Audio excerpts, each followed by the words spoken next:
এতিয়া মই যতে মিটিংত গৈছো আৰু এটা নতুন কথা কৈ আছো যে আমাৰ বাইদেউ সকলক আমি লাখপতি বনাম এতিয়া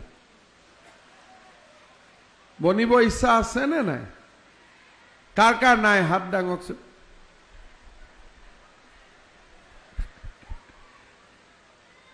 আচ্ছা বনিব কাৰ কাৰ ইচ্ছা আছে হাত ডাঙক এতিয়া বাপৰে ইমান লাখপতি বাইদেউ হৈ যাব পিঠা তিঠা পাম নে নাই মাজুলীত আহিলে পাম নে নাই এটা কেনেকে লাখপতি বনিব লাগে এটো মই বুজাই দিও ঠিক আছে ফর্ম পালে নে নাই ফর্মখন ললে নে নাই আপোনালোকে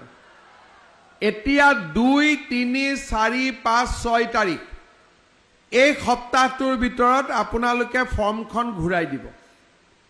আৰু যেতিয়া ফৰ্মখন ঘূৰাই দিব ফৰ্মখনত বেংকৰ একাউন্ট নম্বৰটো ভাল কৰি লিখিবই আইএফসি কোড আৰু একাউন্ট নম্বৰটো ভাল কৰি লিখিব আৰু ফৰ্মটো লোৱাৰ পিছতে কোনোবা এটা দিন আপোনালোকৰ বেংক একাউন্টত আমি টুপুং কৰি 10,000 টকা ভৰাই দিম তেতিয়া আমি টকাটো লৈ কি কৰিম হাজবেণ্ডক দি দিম গিৰিয়েকক দি দিম ন কোনে কোনে গিৰিয়েকক টকাটো দিব হাত ডাঙকচোন কোনেও নিদিয়ে হসা কৈছে তো মোক যি সকলে নিদিব আৰু কিবা এটা কাম আৰম্ভ কৰিব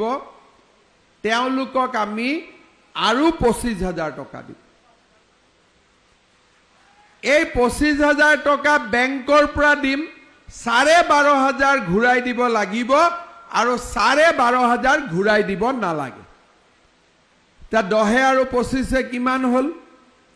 35,000 হল 35,000 টকা লৈ আমি কাম বন কৰিলে 2 বছৰৰ ভিতৰত আমি লাখপতি বনি যাম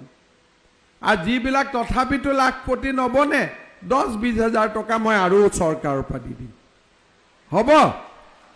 কিন্তু লাখপতি বনাইহে এৰিম সূৰ্যত উত্তাপ বিচাৰি আমাৰ যাত্ৰা চন্দ্ৰৰ পোহৰৰ দৰে আমি দিম স্বচ্ছ বাৰ্তা আপোনাৰ মঞ্চ আপোনাৰ কণ্ঠ চানমুখ